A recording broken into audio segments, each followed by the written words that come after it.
on, adventurer. Your quest awaits. For the first time, we've put the hands of the engineers who have heretofore been the game designers. They've designed all the games we see in the arcades. Now we're taking Hollywood and the screenwriters and the people that work with dramatics, and we're putting them hand in hand so that engineers and dramatists, if you will now work on what will be in the arcade market. And that's why I think you'll find something that is tremendously more exciting, something that will pull you into the screen like you haven't been pulled before.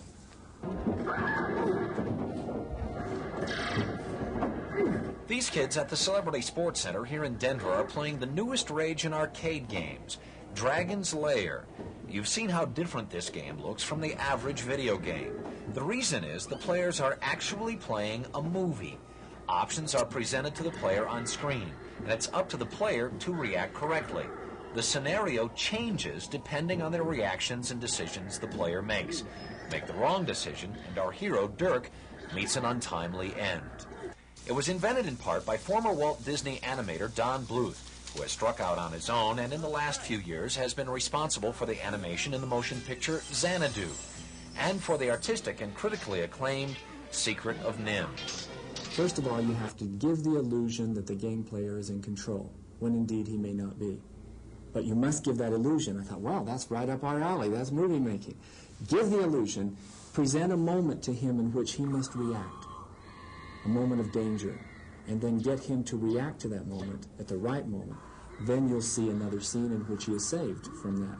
I thought, well, that's very interesting. How can I design a game which will present enough of those moments in short little periods of time to where the game becomes exciting and gets him keyed up? And that was the challenge of designing the game. Dragon's Lair is as different from normal video games as Space Invaders was to pinball. There's absolutely no comparison. The task of putting the game together was awesome. 13 animators sketched 50,000 drawings of the characters in action.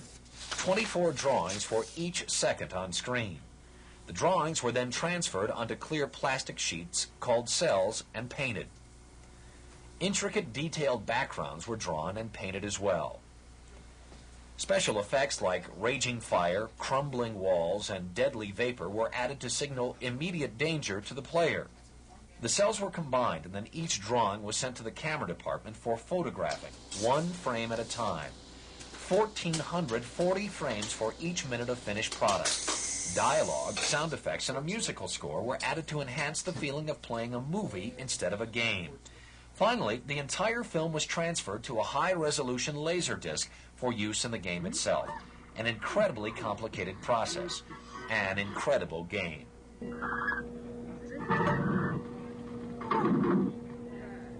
Dirk's task is to get through all the various dungeons and obstacles so he can ultimately save a damsel in distress from a terrible dragon.